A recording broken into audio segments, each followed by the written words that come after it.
पहाड़ी ढलान पर ऊपर चढ़ती ये महिलाएं बैगा जनजाति समुदाय की हैं।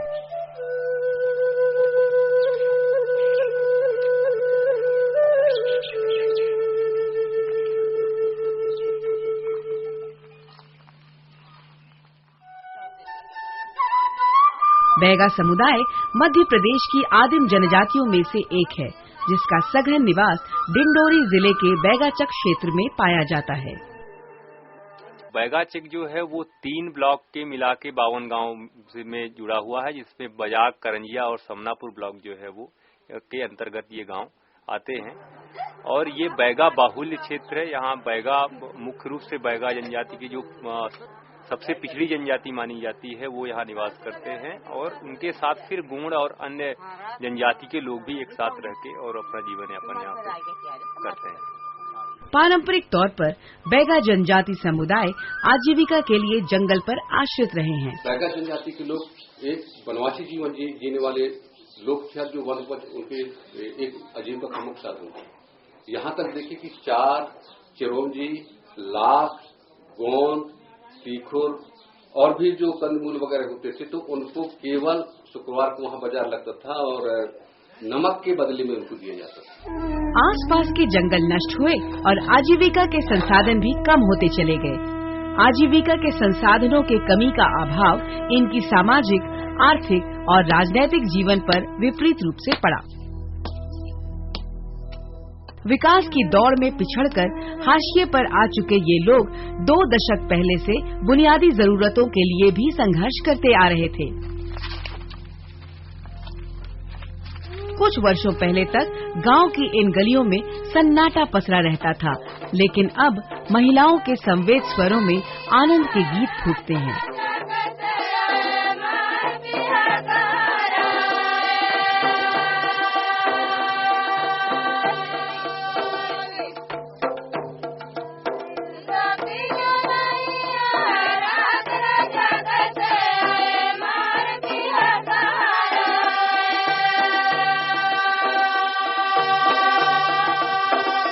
आनंद के इस गीत के पीछे का आधार है आजीविका की आत्मनिर्भरता। आत्मनिर्भरता के इस माहौल के विकास का श्रेय जाता है ऑक्सफैम और NIWCYD के सुनियोजित अभिक्रम को।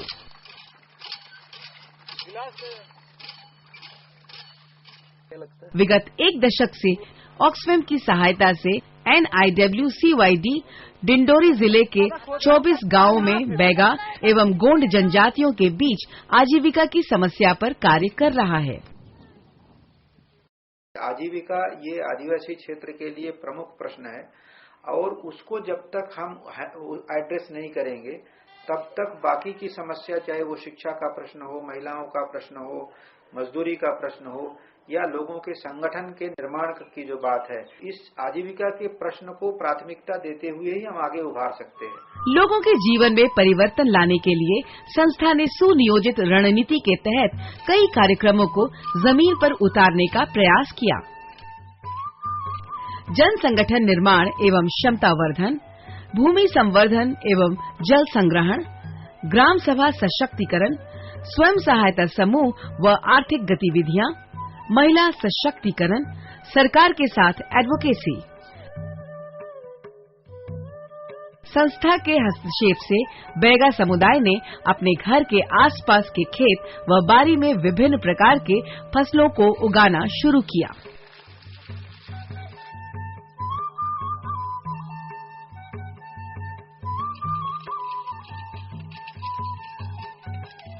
आदिवासी क्षेत्र में जो 4 से 5 महीने के लिए अनाज होता था, वो उस क्षेत्र में इंटरवेंशन के आधार पर 8 से 9 महीने 10 महीने तक जो है वो आजीविका उन परिवारों की सुरक्षित हुई। पहले कह रहा है कि वन विभाग के गुलाम रहे, कई चीज परेशानी झेलना पड़ा, सिपाहियों से धक्का मुक्का खाए। उसके बाद फिर संस्था जहाँ से आए तो साग भाजी लौकी करेला डड़का सब ही लगाए ला सिखाई। पहले तो ज्यादा कुछ कमजोरी रहे, 10 ने फसल असल उगाई कराई के, जहाँ लिए संस्था आई से तहाँ हम भारी सुविधा है गई और हम सब जानकारी है गई। साग भाजी फिर धान कोदो कुटकी उगाई के नवा तौर तरीका आई गई से।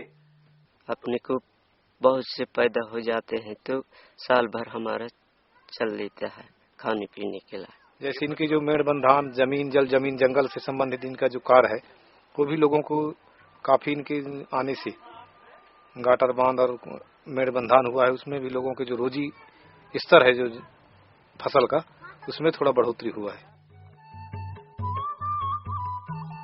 संस्था ने बैगा समुदाय को अपने बल पर खड़ा होने और संघर्ष करने के लिए प्रेरित किया।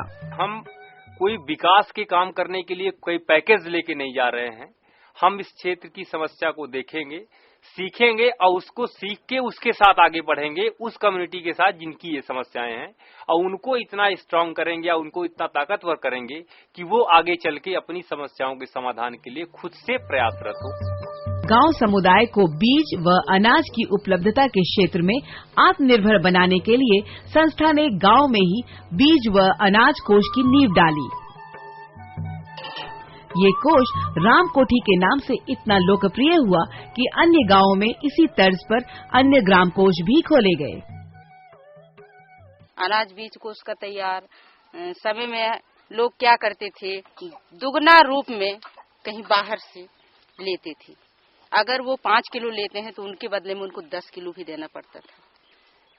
तो अपने ही गांव में वो अनाज बीज कोष का तैयार की शुरुआत की और शुरुआत करके सवाई के रूप में, जैसे 5 किलो या 1 कुड़े बोलते हैं यहाँ पर, तो 1 कुड़े लेते हैं तो उसकी जगह में 1.25 कुड़े देते हैं गांव में ही, और उसको एकत्र करके एक घर में कोठियों में उसको रखते हैं। स्वभाव से घुमक्कड़ बैगा समुदाय को कृषि से जोड़ने के लिए संस्था ने जमीन सुधार, तालाब व पैडल पंप की अवधारणा को मूर्त रूप दिया।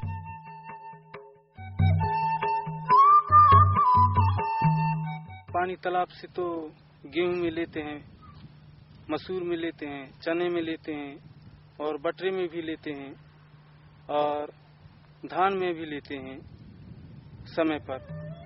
ये हर चीज कछुआरा वगैरह सब है, इसके लिए मतलब तालाब बनाया जाता है और कछुआरों में सब में पानी देते हैं सर समय समय में। किसी भी समुदाय में परिवर्तन लाने के लिए उस समुदाय की महिलाओं को सशक्त करना आवश्यक है। शुरू में हम काम कर रहे थे तो उस समय महिलाओं को जब बुला के लाया जाता था तो महिलाओं का मुंह दूसरे तरफ होता था, पुरुषों का मुंह दूसरे तरफ होता था। आमने सामने यानी फेस टू फेस वो कुछ बात करते नहीं थे। पहले है तो कहीं आन जान का भी डरान साहब, न जानन कि ये जनपद है तो जनपद में कौन अधिकारी है कि क्या है, कोई चीज हमें मालूम न रहे।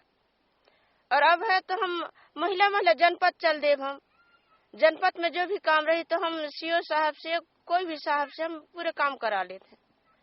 जैसे मूल्यांकन कराने हैं काम अभी करे हम तो हम उपेंद्र से जाकर मूल्यांकन भी करा के ले आना था। पंचायत में चले गए हम चेक ले आना, चेक ला के हम बैंक में जमा कर देते। अब हर काम कर लेते साहब।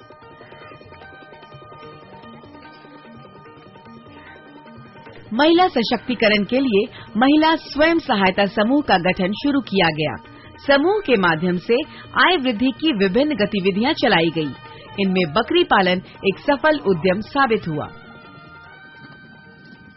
एक झन तो चलाओ थन बनी मंजूरी छोड़ दे हन, इन्हें फायदा हो आगे का बढ़ेंगे तो हम पैसा रुपया मिलेगा ताकि तो हम लाभ करें। हम स्वयं सहायता समूह के जरिए गांव के विद्यालय में मध्याह्न भोजन, आटा चक्की संचालन, वृक्षारोपण एवं पत्तल बनाना महिला सशक्तिकरण का मजबूत साधन बना।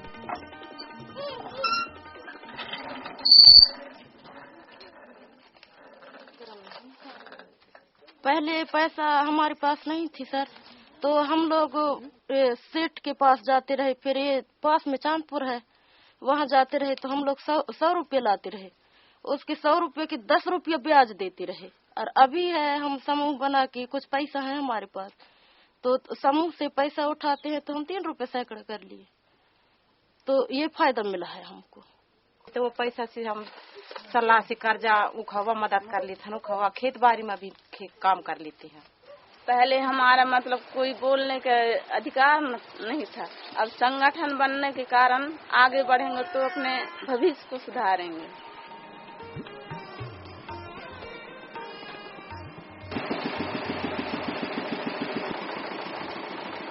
छोटी मिनी ऑयल मिल भी वहां शुरू किया है। पिछले साल अच्छा प्रयोग रहा, इस साल तो रेट काफी बढ़ा है राई का, लेकिन वहीं पर वो राई का तेल तैयार करके एसएचजी के माध्यम से गांव में बेचा जाए कि बाहर के साहूकार तेल उनको बेचते ले जाकर, मिलावट होती है, रेट भी ज्यादा होता है। तो गांव की ही राई रोक करके उसको उचित रेट दे करके फिर उसको तेल के रूप में परिवर्तित करके जो वीकली मार्केट है उसके एसएचजी के माध्यम से वहां दिया जाए तो लोगों की जरूरतें पूरी होंगी, शुद्ध ऑयल भी मिलेगा और गांव का पैसा जो है गांव में ही जनरेट होगा इसके माध्यम से।